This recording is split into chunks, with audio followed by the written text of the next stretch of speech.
September 2000. Thank you, Mark. The September 2023 meeting of the Community Board 2 Parks and Waterfront Committee. My name is Rich Cacapolo. I'm the chair of this committee. Let me start, as we always do, by asking the members to please introduce themselves. Susanna, can you go first? Okay, thank you, Susanna. I see Dan is next to you. Miller, committee member. Great. And Shirley, you're there? Yeah, that's me, full board member of the Welcome committee. back. Hope you had a great summer. Hope you had a good trip. Chris? Chris Dignas. Thank you. And on Zoom, thank you, Frederica, for joining us. Yes, Frederica Siegel. And hello to Adam. Yes, yes. And Ritu, thanks for being here. Hi, Ritu Chatri, full board member. And we'll introduce the others as they come in. I just want to make sure I have everyone. It's always hard. I don't want to miss. So I get more participants coming in. Let me see if there's any. Hi, Kristen Oh, hi. Shea. Yes, thank you. You've joined as a panelist? Great.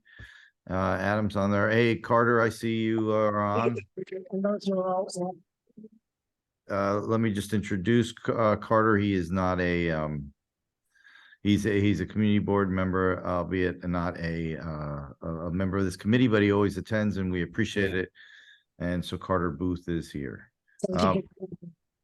So we have one topic today. It's a presentation by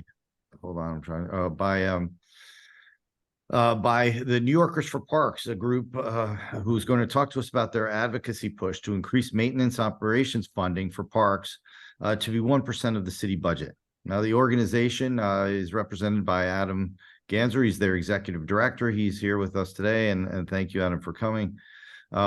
Adam came to us through Frederica. They had met before, and in setting up the meeting, Adam shared some information with us, which I passed along to the committee. And then Adam explained that he's going around to all the community boards in an attempt to get supporting resolutions in support of what he's going to tell us about the 1% for New York City Parks funding. Just as an introduction, I explained to Adam that this is a challenging group, our committee, that we couldn't guarantee we'd support a resolution until we heard it, obviously, and we would tell them how we feel about it. And I added that sometimes we're hesitant to support requests for budget allocations because we don't know what would have to go unfunded in the city budget in exchange. But again, I said we wanted to hear his story, and in response, he also sent a link to a presentation, part of which I'm sure he's going to tell us about today, and a report they issued this spring called 1% for Parks Impact Report, and it speaks to the historic and the generations of underfunding of New York City parks. So let me turn it over to Adam. Everyone, please, we'll let him present. Adam, if you don't mind, we'll save questions till the end, and then we'll take notes, and we'll discuss a resolution at the end. So And maybe Adam could get a little closer to the mic. Yeah. It's that there, so you hold it closer to you. That's good. It's not a problem. Can you hear me? Yep. Speak up a little bit. Can you hear me? Yes, it's great. Yeah, great. Well, thank you, Rich and Frederica. I was very much hoping you'd be here so I could see you in person. Just a little bit of my background. I actually spent 10 years overseeing the design and construction of the High Line before. Let me see. I think I had it. Hold on, I'm getting an echo. Somehow there's an echo on my computer. Yeah, I hear that too. I think if you mute your computer. It is muted. Not but the output. Excuse me. Yeah, that's There we go. Right. So again, I'm trained as an architect, worked in real estate, and worked on the High Line for about 10 years, mostly on the Hudson Yards section, but I met fairly regularly with Frederica, who's often giving tours of the High Line. So it's nice to see her. I took the job at the New Yorkers for Parks, really seeing the opportunity that COVID was sort of creating on the need for parks and open spaces, particularly in New York City.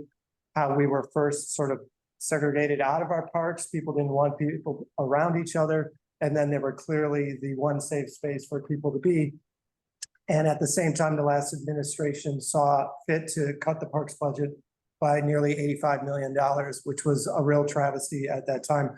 And it got me looking into the history of the Parks Department funding and realizing after I took over this position that actually New Yorkers for Parks had a 1% for Parks campaign back in 2001. It was called the Parks 2001 campaign.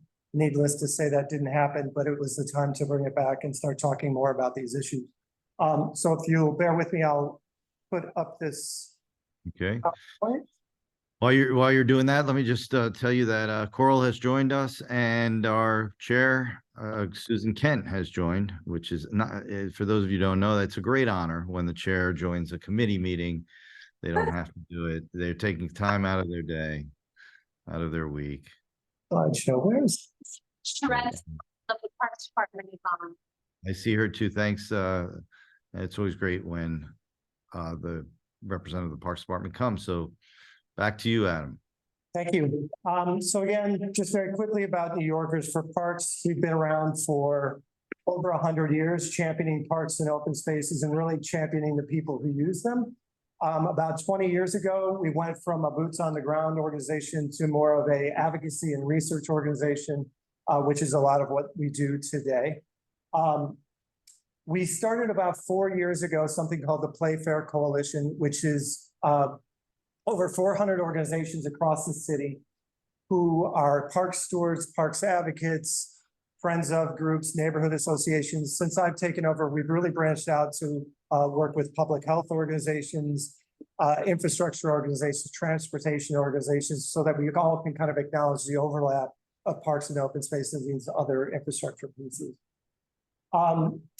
Just to highlight our research, Rich mentioned the 1% for Parks Impact Report. We did this last March, over 6 months. And I'll talk mostly about that, but I also wanted to highlight that we do district profiles for each community board. So this is an example of a 2-page district profile for your community board. It's really a tool for community boards across the city to advocate for their own parks and open spaces. So I can send you a link to that later. Again, the 1% for Parks campaign really came back about 3 years ago, right in the heart of COVID, when we were all relying on our parks more than ever before. Just going historically back to where this city was, up until the 1970s, the city used to fund the Parks Department around 1.4 or 1.5% of the overall budget. And we're just talking about maintenance and operations here, not capital money. In 1978, the fiscal crisis happened. Every single agency was cut to the bone. The Parks Department went down to 5%. Today, the Parks Department stays at about 0.5% of the city budget. Unlike every other agency in the city, the Parks Department has not rebounded from those cuts. You see here several other agencies, the growth since 1980, well over 120%. The Parks Department has grown, budget has grown by only 72%. And going back to one of the questions Rich said, trying to come up with where this money is coming from, I'm saying where it's going to, so I'm not going to tell you where we need to take it from. It's just self-evident that the money has gone away from parks over the generations.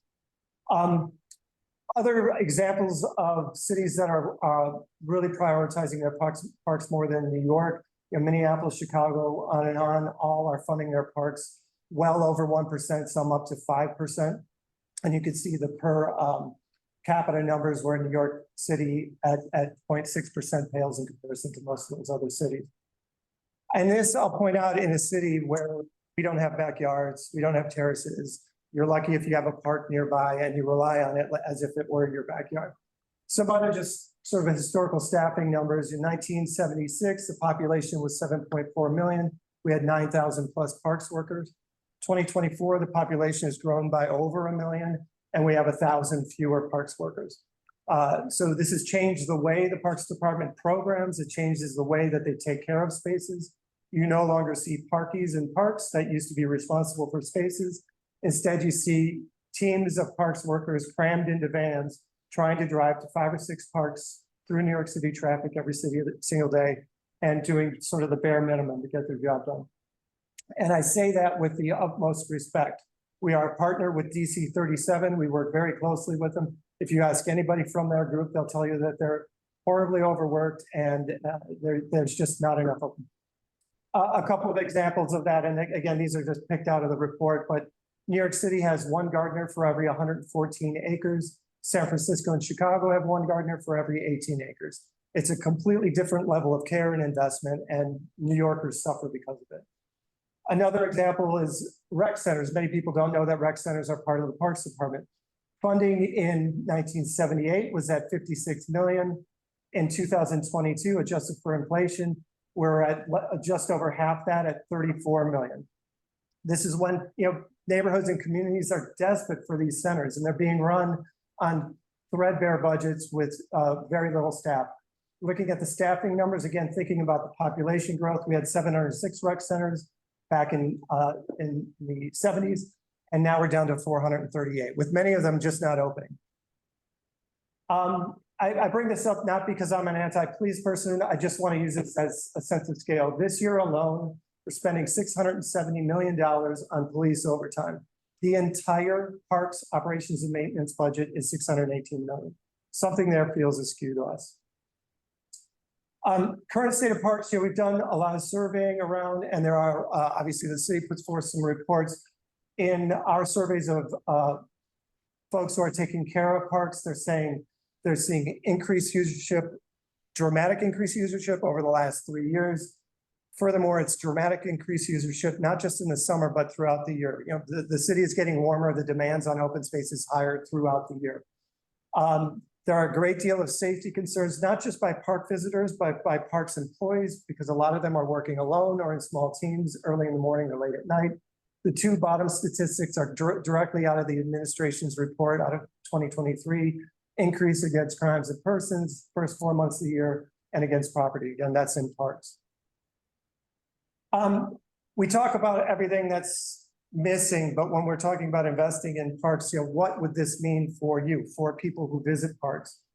What it means is a lot of things. You get a 21st century park system that really meets the needs, that has the technology to measure where maintenance is needed and to make sure that parks are clean and well maintained throughout the year. Things as simple as trash, which we saw pile up during the pandemic and are seeing again this year.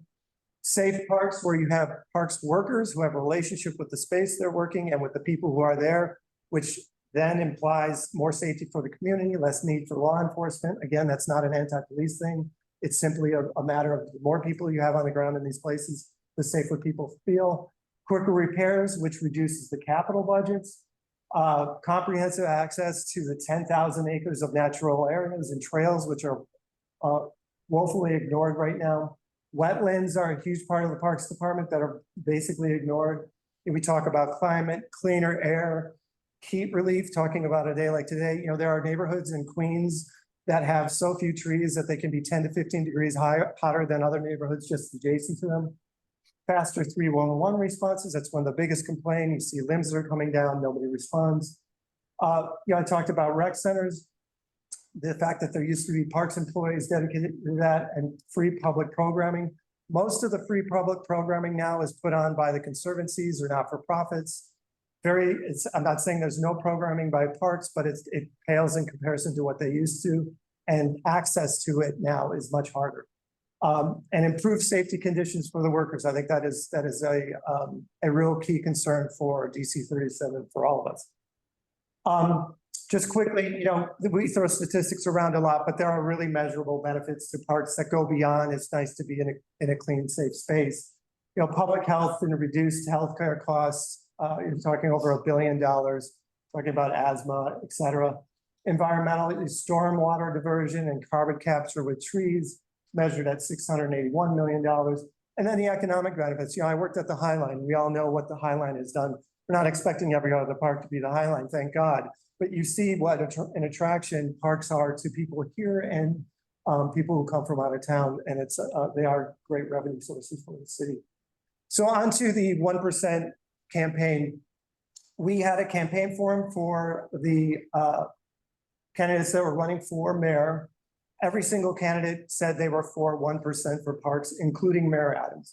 Mayor Adams subsequently said that he was for 1% for parks once he's been in office. And whenever we have a press piece hit and the administration is asked, they say, yes, we are for it. We will get there over time. We have not seen any movement. We have every single council member that's an incumbent and not running, it has said, yes, they are in support of this measure. There are a few that we have not reached out to because they're not going to be in office, and there are a few elections that are happening in the fall that have some competition, but this is an overwhelmingly positive and supported campaign. We have a petition, which I would love to send to you and offer you to freely distribute, but right now, as of today, we have over 10,000 people in New York City signing a petition. I could go to Washington Square Park tomorrow and get 300 signatures. Nobody says anything other than, of course. And that's, I'm only saying that because our experience is that it's fun to work in parks because everybody likes parks. It's not a difficult issue. How can you guys support? Like Rich said, we are going to every single community board. We have many community board letters of support at this point, simply saying the community board supports the campaign for 1% for parks. We have a template where we can send you, if you so vote, examples of other letters that have been signed. We would love it if you would share the petition, even personally, if you would share the petition to your friends and family and workmates. And then if you're interested, we have rallies every year. We do this in usually at City Hall. This next year, because of the urgency of the issue, because of the promises the mayor has made, and we're halfway through the term, we want to really amplify that. So have one rally where we have a couple of thousand people, location to be determined, but old school rally, get people out for parks. That is the presentation. Thank And you. it's a lot of data and statistics, but yeah. Cool. Thank you. Then Thank the report that you didn't mention, which really struck me, was that at least three major cities that you mentioned all had a much greater percentage Yeah. of city budgets. It is, and there's a different, most of those cities are, there's a different attitude towards parks. There's a greater recognition of not only the need to be in open space, but what those parks are doing for the climate, what they're doing for the economy, what they're doing for transportation. And it's just a more integrated approach. And I think, this mayor said a lot of great things coming in, and there's been a real open space movement. Seeing open streets, you're seeing a lot of transportation initiatives getting pushed forward. But he's really lagged on this one. Adam, while we open it up to questions, and Shirley started, do you have the community board 6 Queens, or I can open it too, just to share the resolution example, because I don't have it with me, but I'll turn off my screen share thing and you can. There you go. I can open it up. It's he points out in it that San Francisco spends 1.6%, Los Angeles 2.9%, Chicago 4.3%, and Minneapolis 5.3% of their. And then they note that that's footnoted as citing the document or an article in the New York Times. So Yeah, and the percentage piece is a shocker when you see that, and then you realize there's another angle on that, which is New York City's budget is much larger, but at the same time we have 30,000 acres of parkland. We have well over 8.5 million people using that parkland, and we're spending less per capita. We're spending less per person, and you just see the result of that in the staffing levels, which just don't match other cities. okay, let me open up to question to committee members. There are a couple more that have joined us, a couple more board members that have joined us, but I think all the committee members are on the panelists or here as panelists. But in the room, I see, Susanna has a question. I have two questions. One is, this would be for operating, right? Operations and maintenance. That's right. That's right. Question that this faced terrible migrant crisis last year. Yep. And you think that this has any chance of swaying administration? Would you mind repeating the question? It was breaking I'm up a little. sorry. I'm saying that in this year, I mean, it's not the first year where we've had this migrant crisis, but it really seems very acute. And the amount of money it's costing the city is very acute. And I just wonder if this proposal has any chance of influencing the administration in this economic climate.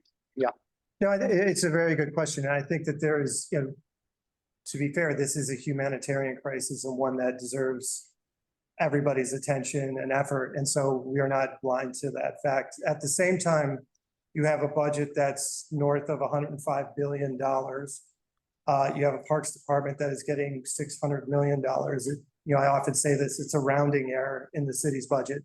What we're asking for is $300 million annually, which I don't think is too much to be asking for, given all of the circumstances that we've been pointing out. Not the least of which is now there's proposals to be housing asylum seekers in parks.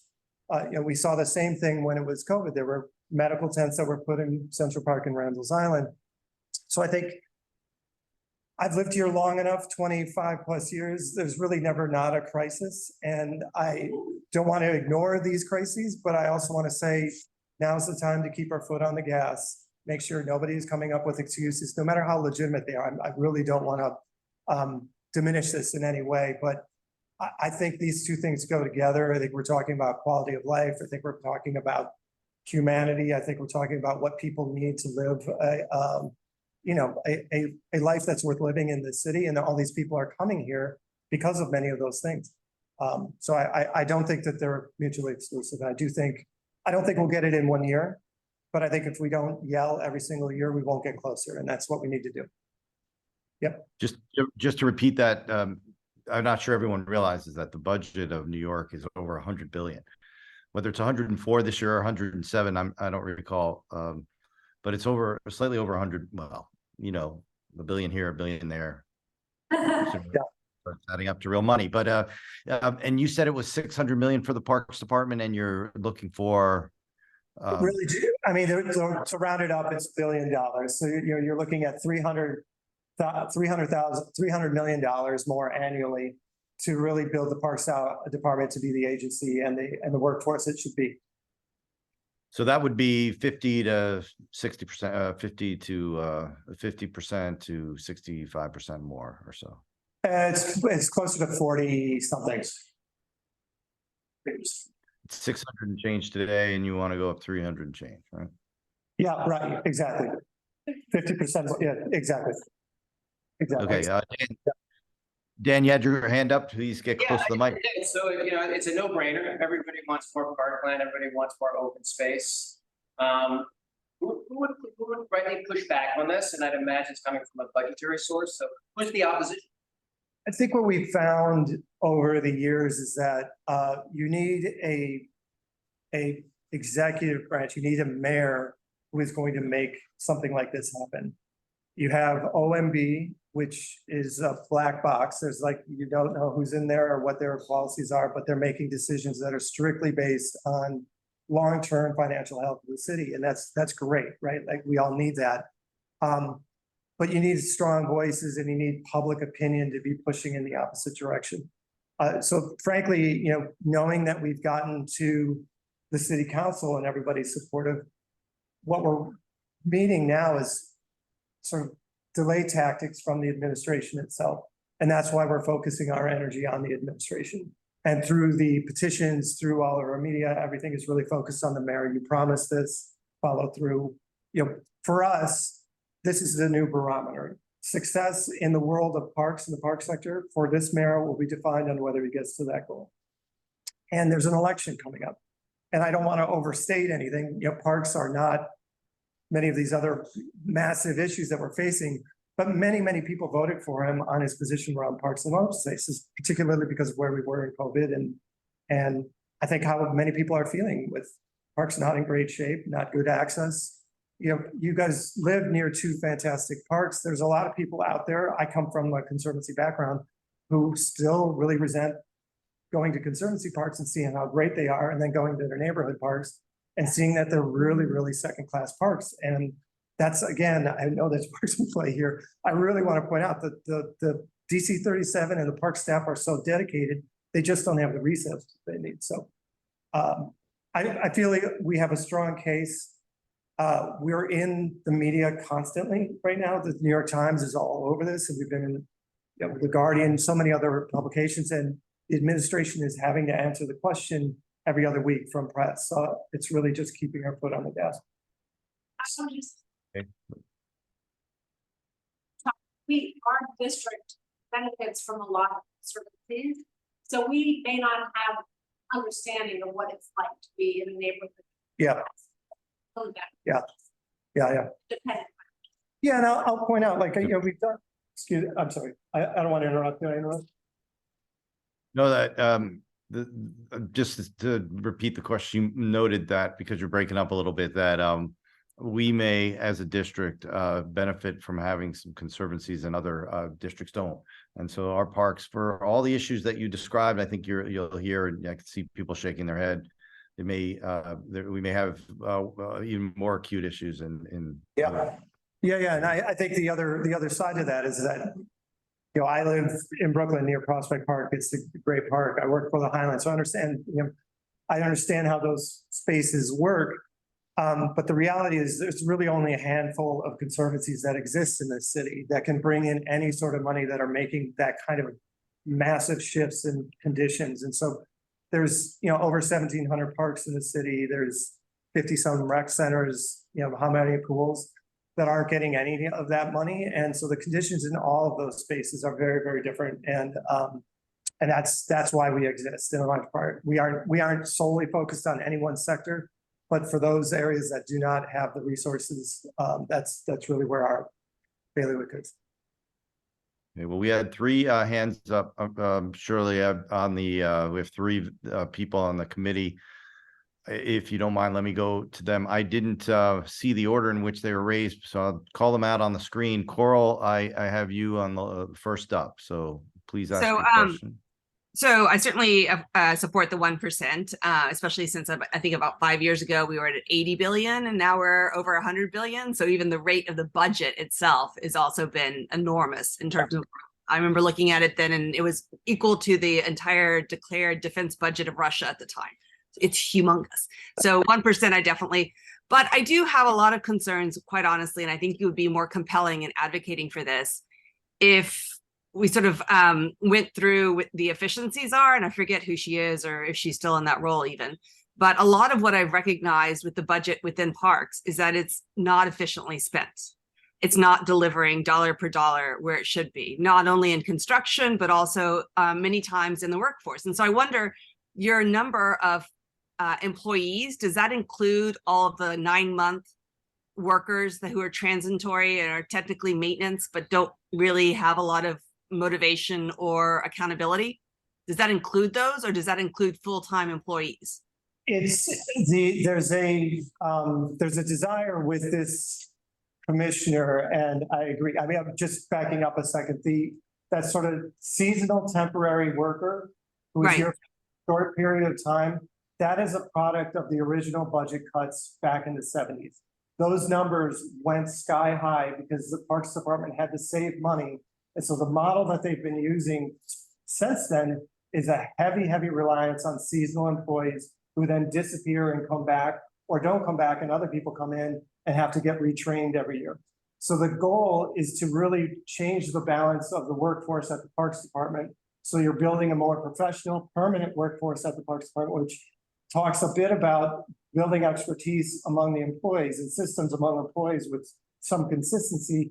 And it also recognizes that our parks are not just being used in the summer anymore. We've talked before about climate change and just the sheer number of people. And now with COVID, there's a dramatic increase in parks visitation well into the winter and early in the spring that isn't being addressed by that temporary model. Going back to go ahead. Oh, you go ahead. No, I'm just that's the part that really concerns me, is sort of the lack of training and professionalism within the workforce, and those that are trained and professional are dramatically overworked and burnt out, which I totally understand by your illustration of one gardener for 116 acres. It's absurd. Yeah. Yet at the same time, I've spoken many times to our Department of Social Services, and they acknowledge that this program does not work for anyone.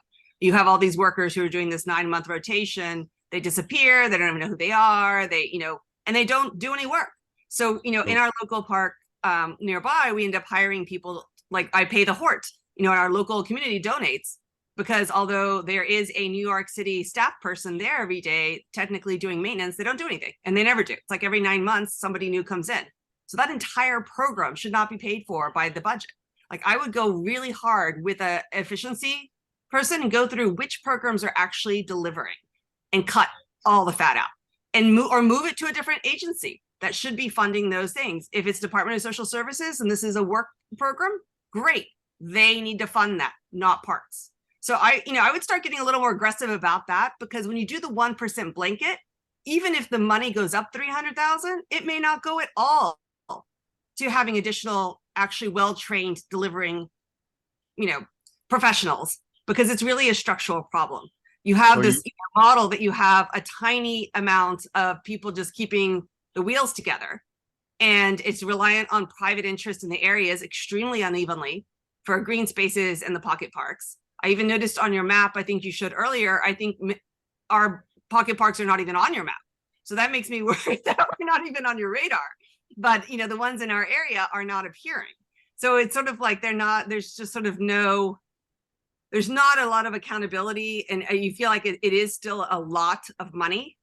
It's sort of crazy that our rec centers and our parks cost over $3 million, and they cost less than 300,000 in most parts of the country to deliver much nicer and more accessible, etc. parks. Dollar for dollar, our agency is not delivering. So my encouragement would be in a resolution to say we really need to have transparency and accountability for how this money is being spent, and make sure that it's actually going to deliver what you're saying it's going to deliver, because most of the way it's set up right now is not doing that. Okay, Yeah, we'll can I just- resolution at the. I mentioned Yeah, a go for couple of things. And I don't want to go back on everything you said, because I appreciate where you're coming from. I didn't realize you were referring to the POP program, which is a very specific program that provides temporary employees that are sort of part of the social service. That's a very small percentage of the overall parks force. There's a much bigger seasonal workforce that is part of the issue of having to retrain. And that's not the same population, it's not the same problems. So, I've heard many times the similar criticism of the people that you're talking about. At the same time, it's not a huge part of the parks workforce. I would say the whole thing, all of the parks programs, how well are they delivering, what's wrong, let's fix those. So every time it's not a dollar issue, it's a management issue right now. It's dollars are part of it, but the major part is we have programs that are not working and they're not being fixed. And then the other thing I just wanted to make sure that everybody was clear on is that we are not talking about the capital work or capital costs or the capital process, which I fully agree is in need of a complete overhaul. So we're simply talking about maintenance and operations and stepping up. Yeah, and I mean, the Hort is a wonderful organization that does get a lot of city funding and does provide professional work, and could be a way of restructuring it where we actually get delivered what we are paying for. I mean, there's more creative ways of coming up with this that are just not being done. Yeah. Well, please help us when we are looking at the resolution in the what's the business section? What do we call that part of the meeting? I always forget these. All right. I always forget that. All right. Frederica, you have your hand up. Let me call on you next. Thank you. You can hear me? Yes. Yes. Very compelling, very clear presentation, Adam. I thought it was great. I think that I agree with a lot of what Coral's talking about, but I feel it would be better taken up with the Parks Department than at this time.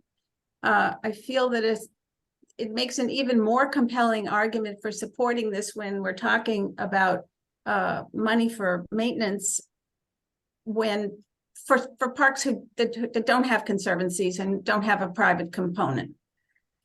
So, let's keep that in mind. It's not just for our parks, it's for all parks. I've noticed that to our credit, the Parks Committee doesn't have a problem pushing the Parks Department to add money to the renovation of our parks. And of course, when we do that, we're taking away from other parks. So I feel we ought to get over that. Because if the Parks Committee cannot make a strong case to the board to support this, I don't know who the constituency would be that would do that. So I'm for this, and I think we just have to keep the various topics in the right place, discuss them in the right place. Yeah, Thank you. That's, was there a question too, Frederica, or just a comment?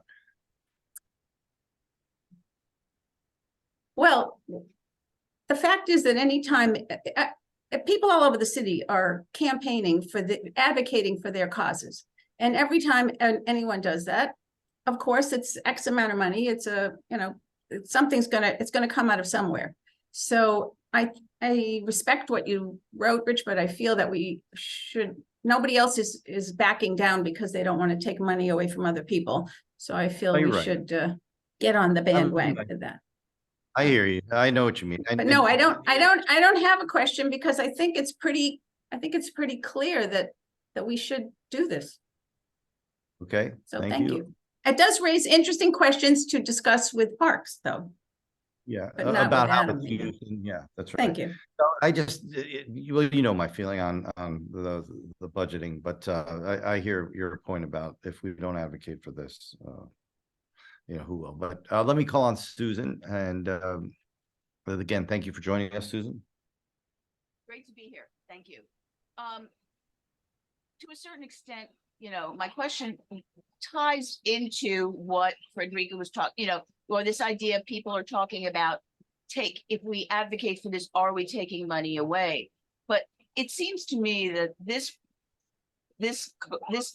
goal would already dovetail with the mayor's City of Yes carbon neutrality.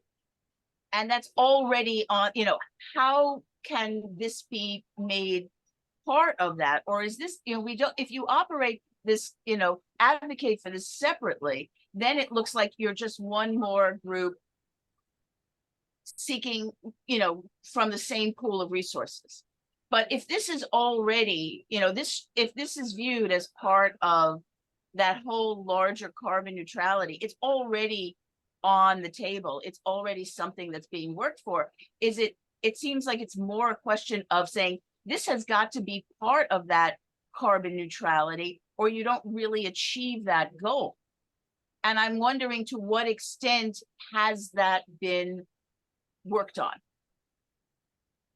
That's a really, really good point and a very, very good question. I think, a lot of the language we use is very much dovetailing with the climate discussion. And we work closely with other organizations like Rebuild by Design to make sure that parks are seen as part of the solution. And so there's, the Parks Department and the administration itself brags about how much carbon is stored in trees, how much stormwater is stored here. But what we need to see is real investment in this as though it were infrastructure. Not because I think where you have a disconnect is that there's discussion like infrastructure, investment like pretty green space. And that's why we want to start changing that. And that conversation is not just with New Yorkers for Parks, that's across the country. Park systems are being seen that way. I mean, I agree with you completely. This has to be seen as part of our infrastructure if we're going to take a 21st century approach to infrastructure. And it seems like that City of Yes is trying to take that approach and looking at ways that things that we've used to ignore or simply accepted as, a cost of living in an urban environment. So I was just wondering, are you just to what extent has there been that support as seeing it as part of? I think that there's not like a formal connection there, but that is how we talk about it. One of the the new New York report came out. I'm sure you saw it, or if you didn't, it's sort of this administration's vision coming out of COVID. And it was very much driven by kind of remote work, quality of life issues, bids, transportation, but parks were hardly in there at all. And we raised hell about it because, again, you're seeing so many more people, first of all, needing these spaces to survive in this city. So many people leaving the city because they want a better quality of life that this city can't provide because it doesn't have those types of spaces. And if we're talking about, you know, so those economic concerns, those environmental concerns, this is one of the answers. And we're getting, you know, I don't know if you all have met with Shaker Christian, the council member from Queens. He's the Parks Chair. He's a fantastic advocate, and he too has been just pushing on this parks as infrastructure conversation. And we're getting, you know, we're getting our foot in the door on that, and it's really important. And what's great is that we're not having to invent it. So many other cities look at it this way. So there's just many other models that are, and many of the ones that I mentioned in this presentation. Thank you. You're welcome. Thank you. Thanks. Good question. Thank you. Good comment. Frederica, do you have another question? Or Well, actually, Shirley, yes. I think Shirley has one. Let me go back to Shirley. I'll go around the second time. Thank you. Okay, I have a question about timetable, in the sense of what really do you have in mind? What's Yes. what kind of timetable? Next budget? Suppose that happens, what comes then? How long do you think it would take to incorporate some of these improvements that? Yeah. Well, I mean, to the earlier question, I don't think you can just dump, you know, $300 million on an agency that's a $600 million agency in a year and expect it to go well. I just don't think that that's a practical way. You know, to his credit, the mayor has said all the right things that I would say if the heat was on me. It's like, we need to do this responsibly. We need to do this over time, and we need to make sure it's efficient. And he said over his term as mayor, I think this can be done, you know, if the commitment is there. I think those talking about sort of strategic building of the Parks Department, going through the inefficiencies which have been discussed. I think this is a 2 to 3 year, like that's the fastest it could happen. My concern is that in order to get there, we need to see big chunks happen in a year. And what's happened over the last 2 years, despite, you know, a lot of talk about this, is that money has been added to the budget and then frozen positions that where the folks had not been hired. You know, the mayor announced 714 new positions 2 years ago. After that was announced, 500 vacant positions were eliminated. So you really have a net of 200 positions. He's able to say the big number. And so, you know, that's what we're kind of dealing with, this little shell game that isn't going to get us to that number. So from my perspective, I'd like to see it happen in 2 or 3 years, but I want to see a big jump in 1 year. I want to see a commitment that's followed through in 1 year to give us some sense that we're moving in that direction. And I'll also say, it's not like we're not having any impact. We've had 2 years in a row with the highest parks budgets in history, directly because of our advocacy, and there's no doubt about it. It's just so tiny that it's not making a real difference. Actually, that raises a point. I'm sorry, Shirley, I didn't mean to interrupt you if you had a follow on there. No. So just so we understand the process. Realistic. Yeah, being realistic. Yeah. Can you explain the process? Is it that somebody is a city council member to get the increases you've gotten over the last 2 years? What's that process been? It's, you know, the money comes primarily from the administration, from the executive budget. That's where the big dollars are going to come. And so when you're talking about, for example, the increase of 700 employees at the Parks Department, forget the net number, but just we're adding 700 employees. That's coming from the administration. The city council has its own funding. It has its, and you guys are well aware of all of this, but the city council, individual city council members can put in capital dollars, but they can't put in expense funding for operations and maintenance. As a group, they can vote on specific initiatives and issues that they want to put council funding into. So what has happened, and this is again part of a kind of a hamster on a wheel pattern, is that the mayor will cut the department and then funding will come from the city council to increase those numbers. But the city council money is only good for 1 year. So you'll hire, say, 100 CP2, city parks workers and 80 PEP officers with city council money. But then it takes you 3 months to hire them. They get hired, and then you get to March and April, and they don't know whether they're going to have a job. So they all jump ship and start looking for jobs elsewhere, and then you do it all again. And that goes back to the consistency. So which is really why we want, you know, permanent, long-term money put in by the administration to make sure these positions are permanent. Not permanent in a way where you can't get fired, but permanent in a way that they're not going to expire in a year. Yeah, Chris, you're there. Go for it. Sure. So you've mentioned talking with DC 37 a lot, and I was wondering if, particularly because Mayor Adams's whole thing is he works with cops, he was a cop, he does cop stuff, and he's doing cop stuff all the time. Have you considered working with PBA on a lot of this stuff? Because a lot of the stuff that you talked about is safety related. I'm sure one of the overarching themes that we always hear is people are always concerned about safety, and just like you said, there's this indication of just having people inside of a park makes it safer. Yeah. It's lighting or people or general perception. And I think for Eric Adams, sometimes going directly to his office isn't always the most direct approach, but if just a suggestion, I guess. You know, I hear you, and it's a really tricky issue because there are crime, you know, we all know that there are crime issues right now, and whether they're exaggerated or not, people feel that there are more issues. I'm not saying anything other than just sort of putting that out there. Yeah. The last thing we want is for there to be a reason to hire more police to put them in parks. Yeah, right. I don't want that solution to be solved by police because police often make parks feel less welcoming. I just meant like maybe using the union as an advocate for Mr. Adams just because of preference. That's a great idea. Because I agree, I know it's not circle over and over. Like we'll just put more cops in, never happens. We just get crime rates grow up. So exactly. No, and you hear my sort of like, oh shit, what are we gonna do here? It's a touchy issue, but I like the suggestion for sure. Don't know what else to do. You know, he he treats the housing crisis as if, you know, just building something in the park would help, when in reality it's his one job. He always has to shelter people. Yeah. That is the law. So sorry. Yeah. just reaching at straws. It's, honestly, I think that the parks sector is very, you know, I keep saying we need to get meaner. Like everybody thinks friendly, but like in this specific circumstance with asylum seekers, it feels like the city's on its heels. Like they don't know what they're doing. And he wants federal funding, so he complains about it the most. It's a cycle. I know. Yeah. It's not your fault. Just trying to get creative. I love it, but we need more of it. Let me go back to Frederica for the next question. Sure, thank you.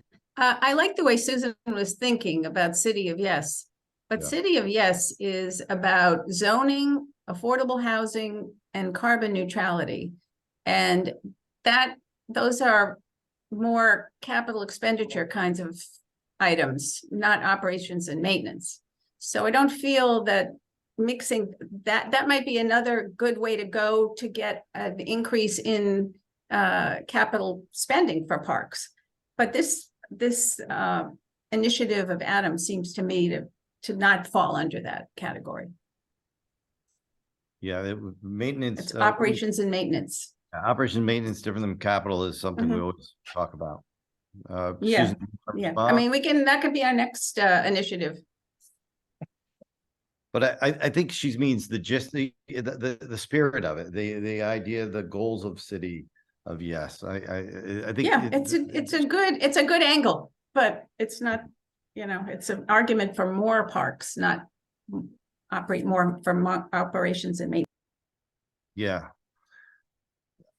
Okay, let me, just so people know what I'm talking about, let me see if I have it here. As I said, there is, I can share here, hopefully this will work. As I said, there is a sample resolution, which I think I sent around to committee members, but it's pretty short there. And if you don't have it in front of you, I can call it back up, but I don't want to end the conversation if there's anyone else. I just was pointing out the document that was sent around, and I can call it back up.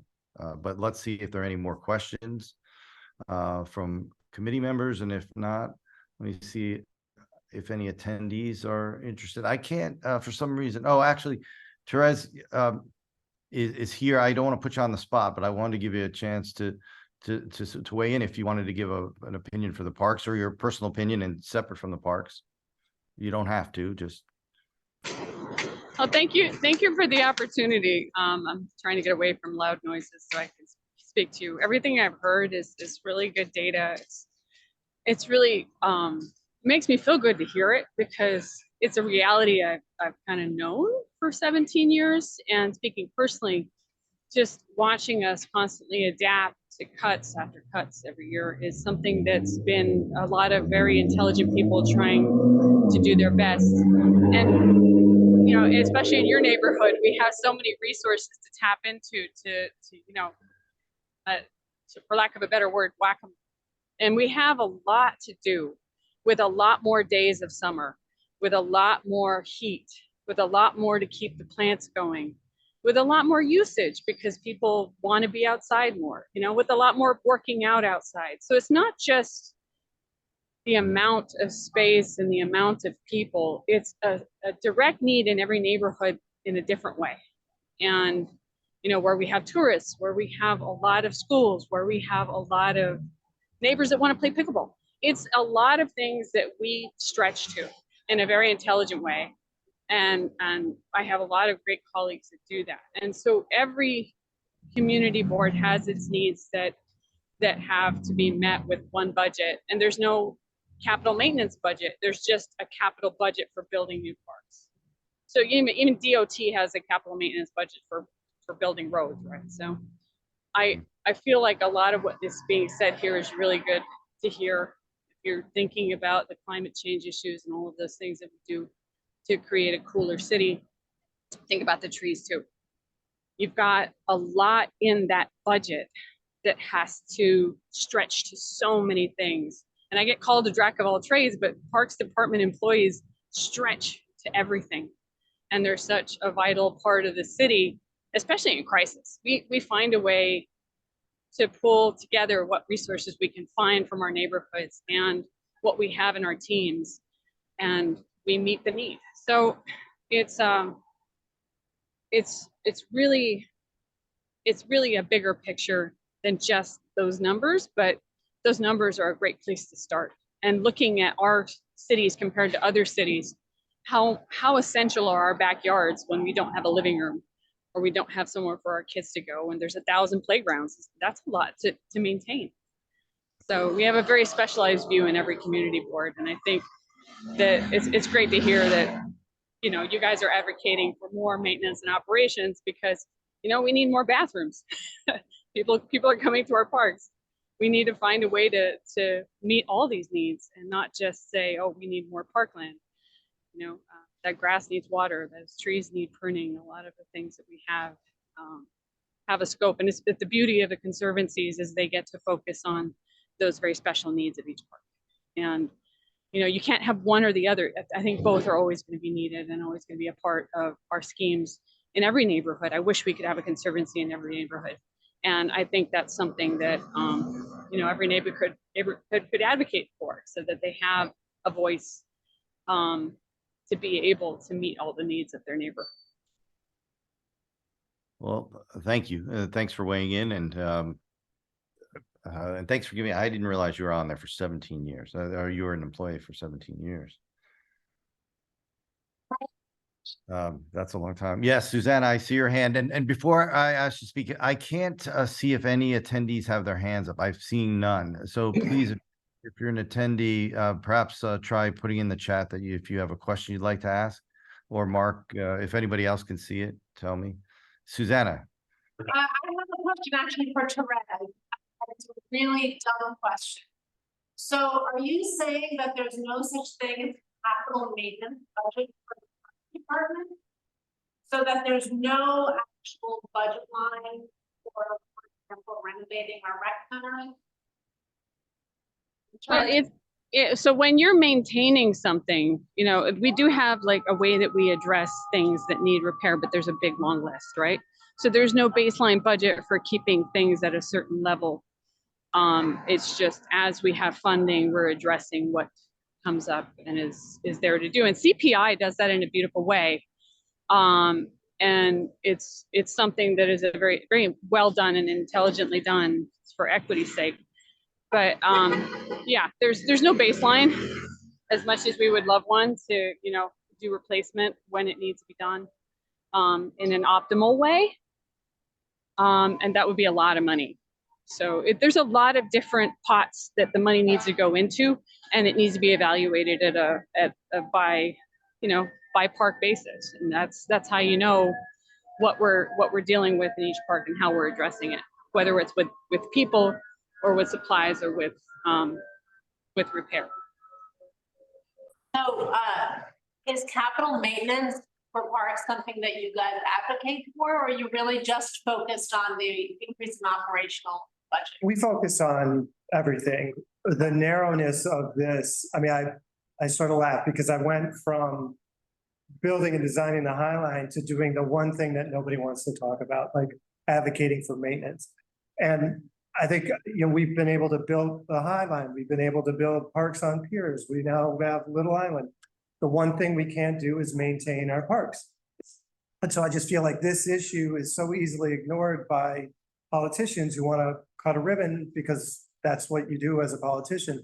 And so, no, we don't have a capital maintenance plan where you could go out and know what the future is for some parks building. And often, because of that, things get to such disrepair that the underlying capital costs that are required to bring it back up are, 10, 15, 20 times more than what they would have been had you been spending money on maintenance all along. Yes, we have. Yeah, so that's the issue. This, to his credit, the mayor for the first time ever put in, I don't remember the number, but it's not enough to even scratch the surface of it, but it is a number for ongoing capital maintenance generally.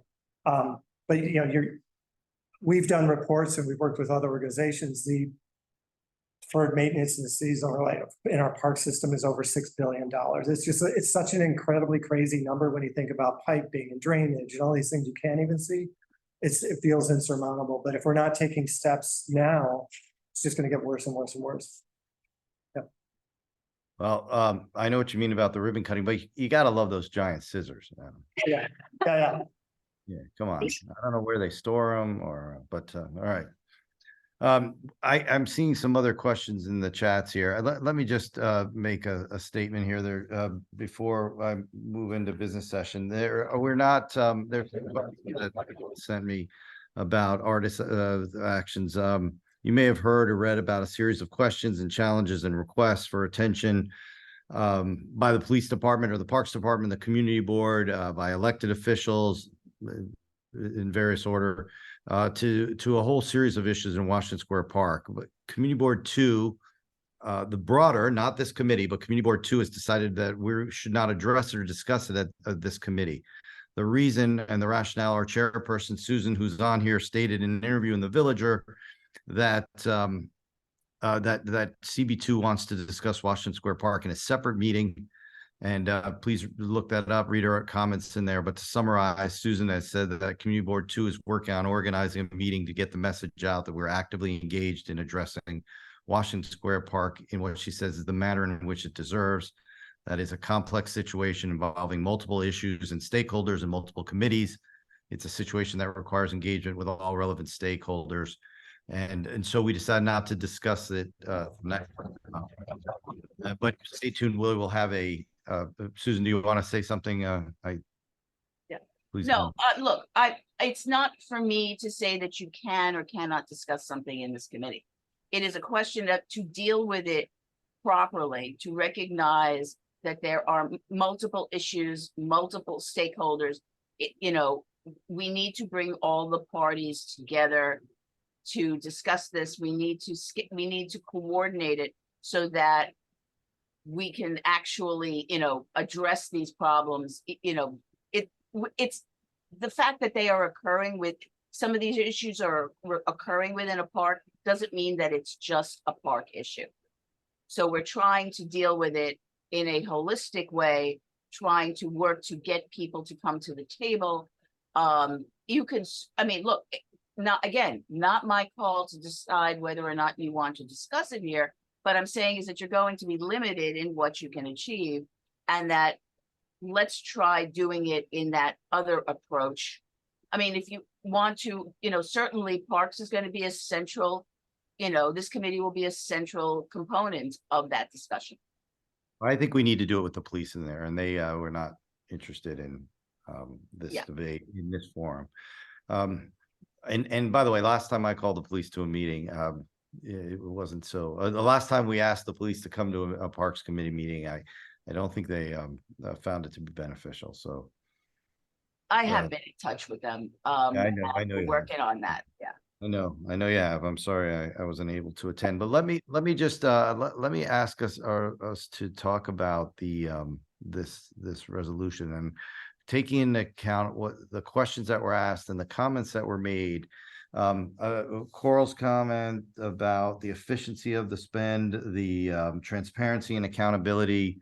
Some of the Frederica's points about the separation of both maintenance, looking at my notes here, is there, this is sort of the boilerplate, is there anything, first off, as committee members, how do you feel about, writing this resolution, assuming we modify this, is there a general consensus that we would vote to pass it? Yes, Frederica has her thumb up, she's got thumbs up on it. Did you email them to us? Can I just mention? Yep. I'm just going to mention that this is a specific letter that was written by a committee board with their language. We have a more standard boilerplate thing that. I'm sorry, maybe I can find that. Maybe I have that. I'm not sure if I sent it to you, Rich. I may not have, but I can send it to you, and then if it might be a cleaner way to start. That's fine. We can do that, and we. But I do. The reason I asked for the thoughts is it seems that we have most people, or it seems that everybody. I don't know if Susan was because she wasn't. Susanna was because she wasn't close enough to the mic to say, but as a joke. But I think that we have everyone is supportive of the of this idea of passing this resolution. But I want to give our committee members a chance to look at the boilerplate and add in some things which we can vote on, and discuss. As per like Coral's, the one example I'm citing was the Coral's example about the transparency and accountability and the efficiency. And maybe even the calling out, and this is an interesting debate. I mean, Coral, would you say that we back this if the Parks Department were to unravel the No, I would definitely back this no matter what, because I don't think this is really the park's fault. I think it's actually other agencies and the politics and politicians that are, I don't think it's the department's actual issue. I mean, it is their issue, but that's why they can't even solve it unless we get like everyone to agree to restructure this, because they would have otherwise. It's not like they want it to be like this. They don't want their workers to be in this situation either. So there are bigger forces that are causing this dysfunction, in my view. And so I absolutely support this, but I do think that there needs to be some pressure on how this is sort of really disjointed, the way it's being forced to operate. Yeah, look, it's hard to get things done in the city. I think what Adam's done and his team is actually really commendable, the way they've gone about this. I mean, he knows, as a guy who's been around, he knows how to do this. There are certain options, and he's going through this. As he said, he's trying to be in the, he's trying to be in the press. He's trying to get, constant awareness of this. He's trying to hold the mayor accountable. He went to the city council members. He's going to the community boards, and that's, he's working the process. And is it Melanie De La Rocca? Is Melanie De La Rocca still the efficiencies are? Who? There's somebody that's that. I might recommend that the efficiencies are take a look and make recommendations to the mayor. That might be some way of, less aggressively, but clearly citing it and putting it on the list, because that's really what needs to be done.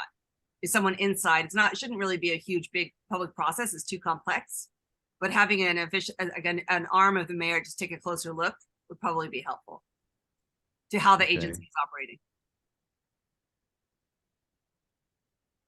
Yeah, I don't know. I think I saw that Melanie had left. I don't know who's replaced. I can't remember. Yeah, I don't know. I don't even know if that's still, but that would be the area, would be, the right hand of the mayor on efficiency. It would be really ironic and sad if they, as a means of efficiency, eliminated that. Got rid of the efficiencies. Don't even. That's not the case. Frederica, you had another comment? Yeah, I have to get off, but I agree with Susan's approach to Washington Square's Park. So I support our not talking about this tonight. Excuse me. But I'm in favor of our doing a resolution. I would like to see what Adam and his organization has. I'd like to see a couple of other good resolutions from other community boards. And then I think we should, rather than going with something that's already been written, because I feel that people see those things and they're all the same and they ignore them. I think we could probably work up something that was equally brief and reflection of what we talked about tonight. So thank you so much. Thanks for joining and Is it okay if I go? yeah, please. Yeah, that's fine. That's fine. Please. Thanks for Okay. joining. All right. Bye, everybody. Yeah. See you soon. Okay, so I'll Adam, if you send that over, I'll take a look at it. I'll do a first pass on it and I'll send it around. Dan, I'm sorry, I see your hand there. Thanks. I mean, I'm in favor of keeping it simple, sticking to the message. 1% of the budget goes to the parks, but maybe addressing Earl's point is keeping local communities involved in spending that budget. That there should be some kind of involvement, so we do get to see how it's spent. And how it's spent, yeah. May I have another point as well, to Daniel's point? If you move close to the microphone, yes. I just thought that part of the language that we use might also cite the economic importance of parks, especially now with the remote work. We have a long-standing recognition that quality of life has become ever more important to the economic health of the city, and obviously parks are a big part. I think he made that point of the and we should have that in there, the measurable benefits of public health, environmental, and economic. There was a slide in there that we'll be sure is in there. And Yes, climate change. You know, yeah, that was the environmental piece. we're also facing that uptick in the COVID in our new variant. It's like the parks is just going to get heavier use. We can all foresee this coming down the road right now, on top of everything else. Yeah. I'm raising my hand, Rick. Yeah, I see, Shirley. I was just yes, I see there. Yeah. Go ahead. Shall I talk? Yes, please. Okay, can you hear me? Oh, okay, just following up on what Susanna said. I read an article the other day in the Times that was really talking about some initiative in Paris. Oh, if only we could follow what Paris does. But one of the things that really was pointed out, and it's kind of obvious and commonplace now, is following COVID, the isolation that people are feeling, and how important it is to have these places where you can bring people together and rebuild our society with. And it kind of goes to what kind of society do we want? We want one where people can act together as communities, come together. Okay, that's my contribution. Okay. Okay. And Matt, thanks for joining. Thanks for coming over to join there. I see you in the background. Sorry, I was late. Yeah. Matt's here. I know. I see him. I see him. I appreciate it. Look, I see the comments. We're going to have a chance for the community to respond in a meeting that we're going to have at the community board. As for just as we end here, I don't have an update on Passanante, and I don't we don't have an update on Passanante. Actually, Mark, I'm sorry. Is Mark still there? I think actually, I think there was I don't have an update on the design, but the start, does anybody remember? I'm just answering a question in the chat here. The start of the Passanante work. Maybe Therese Therese has her hand up. Yeah, can you tell us there, Therese? Thanks for being there. Hi, do you hear me very well? Yep. Yeah. Great. I just put my headphones in. So they started work on the 17th, and it's going well. Once the pavement is fully laid and they have it curing, it'll be another 4 weeks. And so they'll then stripe it, and it takes about 6 months to cure, but that's going to be open while it's doing that. We just need to protect it from any people driving on it and putting items on it when it's really hot, especially because it needs to settle in. So it's still the same design. There's nothing been changed. So it's what was it's on the sign at the park. So Yeah. if anybody wants to look at that, or if you guys happen to have something you can show, it's still the same. And yeah, it's going well. I don't see any delays. Yeah, I think we had that meeting in perhaps not June, before June, May. So I think we have the diagram in the committee notes. All right, everyone, thank you. Please check your email. We'll send around the resolution. And I appreciate you all joining and coming out in the heat and all that. Thank you very much. Thank you, Rich. Guys, take care. Don't get COVID. Bye, thank you. Thank you, everyone. Thank you all. Ben, I'll see you tomorrow. See you tomorrow night. Nice, same time. Good. Oh, my. Oh, sorry, I'm in your way. Megan is, Right now. I didn't see him, so I even on the tennis. We left with, so. Where do you start? You do, I'm here, why?